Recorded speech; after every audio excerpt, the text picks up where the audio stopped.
I think we expect to see periods of escalation and de-escalation, and that will cause a little bit of volatility.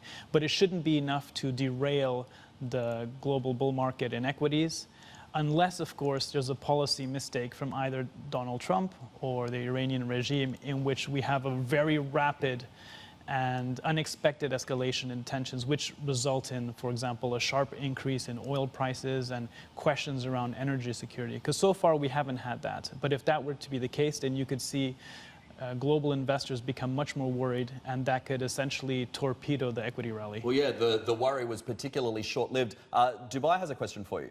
Country risk. Hey there, Cedric. It's Hadley out in Dubai with Dan Murphy. I just have a question in terms of what happens next. Country risk. Do you feel that what's happened over the last 24 hours has made a significant impact on the Gulf Arab economies? They've given more of a breather, if you will?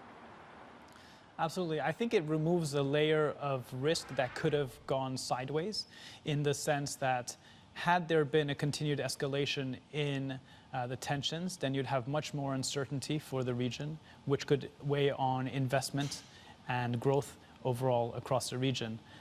And with the de-escalation, I think it puts a little bit of a cap on how much uncertainty there's going to be now. But if you think about oil prices, they're a little bit higher than they were at the beginning of the year, which is good for oil producers. The point is that oil prices shouldn't be too high or too low, I think, for a lot of these, for the countries in the region. And I think that will play favorably. But what they want to ensure is oil prices which are reasonably high, but without a huge element of political and economic risk. Otherwise, other parts of the economy start to get hit. So, Cedric, explain to me what you think is going to happen next. Okay, sure, we've seen a de-escalation in tensions. It seems like both sides putting on the pause for now.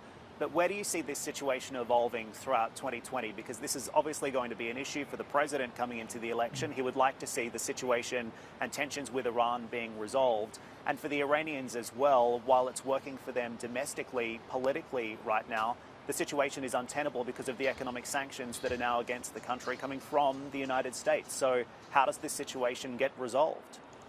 Well, I don't think there will be a resolution, in the sense that this has been, or the tensions between the US and Iran have persisted for many years.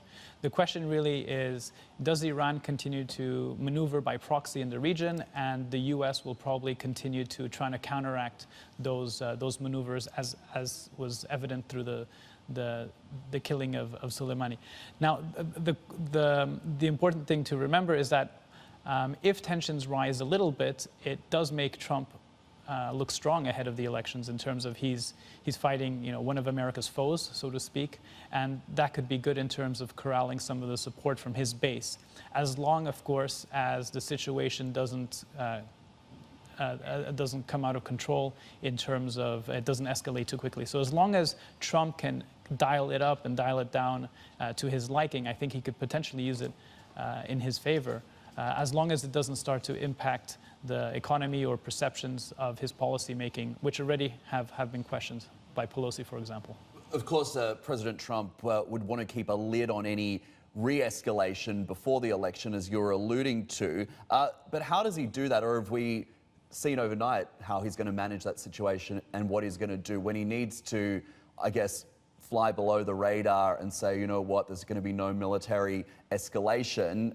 He chooses that path when it suits him, and he might choose another path when it suits him as well. Exactly. So he dials up and down the rhetoric as he wishes. And I think he has a lot of influence over the media in terms of in how they pick up his, what he says. So we've seen in previous statements and tweets that he's able to really dial up the rhetoric or down with regard to China, with regard to Iran. So I think he'll probably manage that. When he thinks he has to take a tougher stance, he will, and that might hit the markets a little bit. But as long as it doesn't escalate too quickly, I think that markets should respond generally favorably as they de-escalate.